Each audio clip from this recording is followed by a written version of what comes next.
So I'm here at the Clark Fork River Market with Scott Barger, who is the ranch manager for Mannix Beef up in Helmville. And Scott, why don't you tell us a little bit about the history of the family and who exactly the Mannix clan is? Well, the Mannix family in Helmville is a fifth-generation ranch. There's currently 3 brothers and their folks running the ranch up there in the Blackfoot Valley by Helmville. So, what kind of beef are they raising? We're selling today, you see it's a grass-finished product. The calves are all started on grass, of course, and we don't feed any grain. And try to finish everything about 24 months of age. And we're really trying to specialize in a marble finished product. I think that's going to give you not only the best quality, but all the benefits of a grass product. So, it sounds like you think a grass-fed and finished product is good for the marketplace. Why don't you give us a few examples of why that might be? Well, the reason we're saying grass-finished is, as an animal grows, in order for them to put on back fat and intermuscular fat, they have to have ceased that skeletal growth. And that intermuscular fat that adds in that juiciness and the water retention in your meat, it only comes from being finished. And these cattle are well marbled. They've got an ample amount of back fat on their back. And I think that's really been our niche in this segment, if you will. And, it's a well marbled product. A lot of the grass products that we've been around before are super lean. And then if you're after the health benefits of a grass product, it's really in the fat that's in that meat. And the fat profile of a grass product is completely different than conventional beef. So you're really getting the best of everything.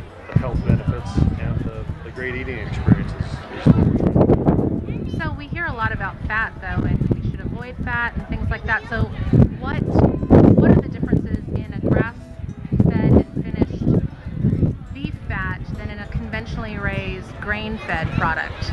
Well, the typical commodity beef, if you will, is fed a very high carbohydrate, high starch diet, which is not only unnatural for an animal, but it also throws that fat composition way out of whack. You hear about omega-3s, omega-6s. That ratio in the typical commodity beef is in the neighborhood of 5 or 6 to 1, when it should be in a ratio of 1 to 1. Right. And we've had our animals tested, and when they're naturally grazing on a fresh green product, the beta-carotenes, the vitamins, the omega-6s, the omega-3s. The omega-3s, your heart-friendly fats, are all in a balanced ratio in fat profile. Not to mention the CLAs that you hear about, the cancer-fighting fats, which are in the top 3 inches of a green living product. So this would be a whole completely different product than a conventionally raised product. Well, we hear also that grass-fed beef is better for the environment, and how is that the case? Well, they say the average meat for a consumer travels 1,100 miles from birthplace to your plate. It's typically it's raised here. It's shipped all the way to the Midwest, where it's fed a conventional diet, which the whole sustainable issue, hauling the feed in, moving her out, all those we're dependent on fossil fuels. This product is not only more sustainable, but the animals are self-harvesting, they're self-fertilizing, they're self-moving. It's really a no-brainer in terms of a sustainable enterprise. And this just seems to be a more environment-friendly, more dependent on fertilizers and fuels and all those things that we're trying to cut back on. And the Mannix family up on the land in Helmville have been good stewards of the land over the generations. Yeah, absolutely. That's one thing that's been, even before the brothers, their folks ahead of them have always been very conservation-minded. The ranch has won numerous awards, conservation awards, tree farmer awards. David, who's one of the brothers, is really involved with the Blackfoot Challenge. I think everybody knows, what great efforts that they've done in conservation, working with local ranchers.